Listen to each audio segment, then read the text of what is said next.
बिस्मिल्लाहिर्रहमानिर्रहीम। अस्सलाम वालेकुम। मैं उम्मीद करता हूँ तमाम लोग खैर वाफियत से होंगे। नाज़रीन, आज की वीडियो में हम बात करेंगे कि कौन कौन से ऐसे ममालिक हैं इस वक्त जिनका आपको पाकिस्तान से वीज़ा अप्लाई करना चाहिए और आपके लिए बेहतरी साबित हो सकती है। तो जी वीडियो को जी स्टार्ट करते हैं जी।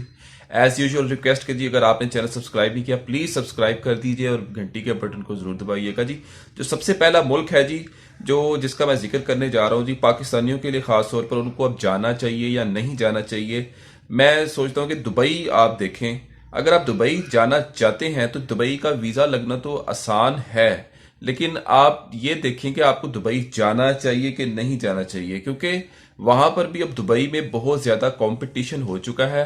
क्योंकि पाकिस्तान के हालात की वजह से हर दूसरा हर तीसरा पाकिस्तानी जो है अब दुबई जा रहा है। तो दुबई में जॉब्स जरूर हैं, मिल जाती हैं, लेकिन अब इतनी आसान नहीं रही क्योंकि कंपटीशन बहुत ज्यादा हो गया है। ना ही सिर्फ पाकिस्तान से बल्कि दूसरी दुनिया से भी लोग जाते हैं।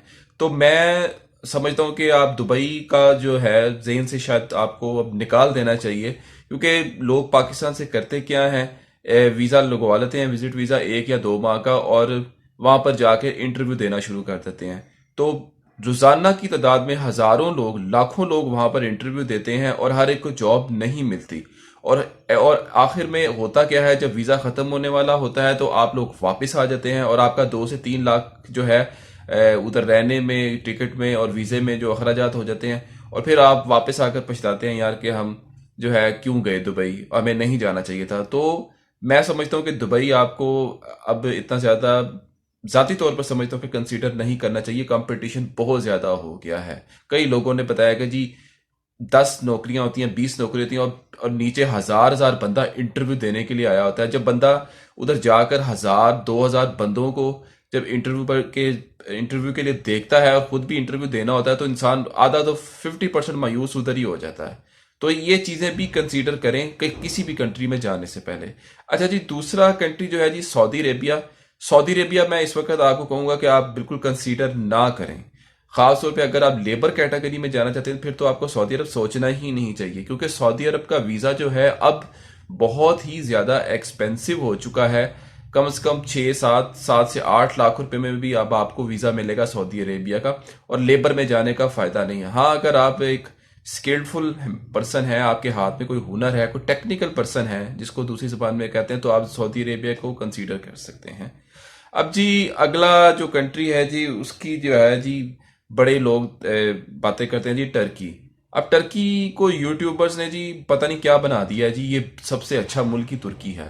नो डाउट बहुत अच्छा है, खूबसूरत है, और लोग कहते हैं जी, यूट्यूबर्स खासतौर पे जी, टर्की जाना चाहिए, जरूर जाना चाहिए, वहां पर बड़ा कुछ है। हाँ, जाना चाहिए सिर्फ सैर के लिए। इससे ज्यादा मैं समझता हूँ कि टर्की में आपको जो है मुंह उठाकर नहीं जाना चाहिए। अब बहुत सारे यूट्यूबर्स जो हैं लोगों को मशवरा देते हैं कि जी पाकिस्तान से आप टर्की मूव कर जाएं, बड़ा अच्छा मुल्क है जी, वहाँ पर जॉब भी मिल जाती है, वहाँ पर आगे वीज़ा लगना भी आसान है, वगैरह वगैरह। लेकिन अगर ऐसे लोग आपको कभी ये नहीं बताएंगे कि टर्की में जॉब्स हैं ही नहीं। अगर हैं तो सबसे पहले उनको जॉब मिलेगी जो कि जिनको लैंग्वेज आती है। तो लैंग्वेज का बैरियर तो आपने क्रॉस किया नहीं और आप लोगों को मशवरा दे रहे हैं टर्की जाने का।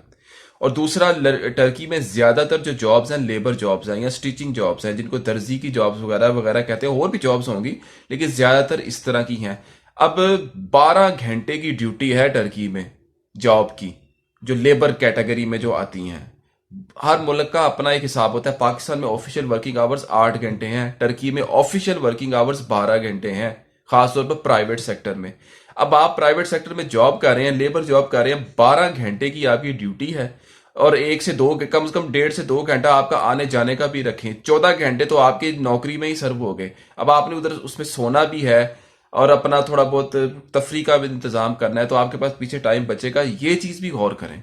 उसके बाद सैलरी कितनी है, 1000 1500 2000 लीरा, उस 2 या 2500 लीरा मैक्सिमम लेबर में। उसमें आपने अपना जो है अकोमोडेशन का खर्चा भी निकालना है, आपने खाना भी खाना है, आपने ट्रैवलिंग भी करनी है डेली। तो ये चीजें फिर जब आपको एंड पे बचना कितना है, पाकिस्तानी 10,000 15,000, तो क्या फायदा है इस तरह के जाने का। फिर कुछ लोग ये कहते हैं कि टर्की टर्की से मूव करना आगे यूरोप में बड़ा आसान है, वहां टर्की में आपको वर्क परमिट मिल जाता है। ओ भाई, वर्क परमिट कहाँ से मिलता है? वर्क परमिट का खर्चा भी तो बताएं ना, कि कितना का वर्क परमिट आपको खरीदना पड़ेगा, तो कितने पैसे आपके वहां पर लगेंगे, या क्या आप इतने स्किलफुल हैं कि आपको कोई कंपनी, जो आप इंटरव्यू दें, सीवी दिखाएं, अपना इंटरव्यू दें तो आपको जॉब ऑफर करते हो। भाई ये सबस बाग दिखाने लोगों को छोड़ दें। 100 में से या 200 में से किसी एक आधे को कोई वर्क परमिट मिल जाए तो ये रेशो जो है जीरो माइनस है, 1% भी नहीं है। तो ये इस तरह के सबस बाग जो लोग दिखाते हैं यूट्यूब पर, या कोई और जो एजेंट हजरात दिखाते हैं, तो इनसे बचकर रहें। तो इतना आसान नहीं होता वर्क परमिट मिल जाना, और वर्क परमिट से आगे यूरोप मूव कर जाना। इस तरह हो जाए ना तो बड़ा कुछ हो जाए। और काफी लोगों ने रट लगाई होती है टीआरसी टीआरसी टीआरसी। ओ भाई, टीआरसी सिर्फ एक विजिट वीजा है आपका, उस पर ना आप लीगली काम भी नहीं कर सकते कानूनी तौर पर। अगरचे लोग छुप छुपा कर काम करते हैं, उधर इतनी शायद सख्ती ना हो, लेकिन कानूनी तौर पर टीआरसी की हैसियत एक विजिट वीजा की है, इसके अलावा और कुछ नहीं है। जब आप टीआरसी से वर्क परमिट, जिसको गालिबन ब्लू कार्ड कहते हैं, जब ब्लू कार्ड पर आप जाते हैं, आपका अच्छा भला खर्चा होता है, कम से कम 7 8 10 लाख, आप 10 लाख से भी ज्यादा पाकिस्तानी रुपए जेन में रखें।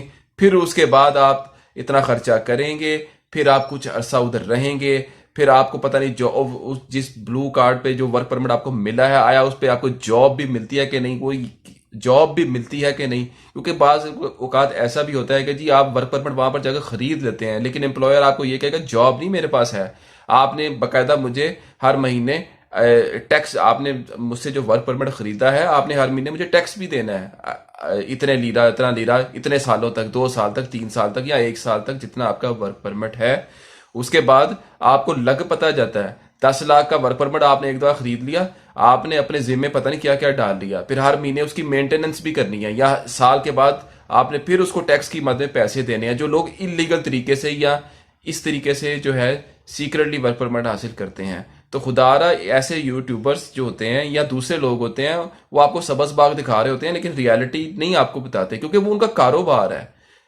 तो ये इस वजह से वो अपना कारोबार चमका रहे हैं और आपका कबाड़ा कर रहे हैं। वीडियो के आखिर में मैं ये कहूंगा कि अगर आप जाना चाहते भी हैं टर्की में, यूएई में, सऊदी अरेबिया या दीगर ऐसे ममालिक हैं, तो प्रॉपर होमवर्क करके जाएं। सबसे पहले अपना उस मुल्क में जहां जाना चाहते हैं वहां पर अपना सोर्स ढूंढें। उसके बाद उस मुल्क की इंफॉर्मेशन लें कि उस इंटरनेट पर, और उस मुल्क का जो है तरीकाकार देखें कि क्या है। और सबसे पहली बात, लैंग्वेज सीखें। अपना कोई बेसिक लैंग्वेज का होमवर्क भी पाकिस्तान से या अपने मुल्क से करके जाएं, फिर ट्राई करें, वरना सिर्फ और सिर्फ आपका पैसे का ज़ाया, और इसके अलावा और कुछ नहीं होगा। वीडियो कैसी लगी कमेंट सेक्शन में ज़रूर बताइएगा, क्योंकि मैं सच्ची बातें करता हूँ, कुछ लोग नाराज़ भी हो जाते हैं कि जी मेरा काम है जी सच बताना, आगे आप लोगों की मर्जी। तो अब तक के लिए इतना ही, बहुत शुक्रिया, अल्लाह हाफिज़।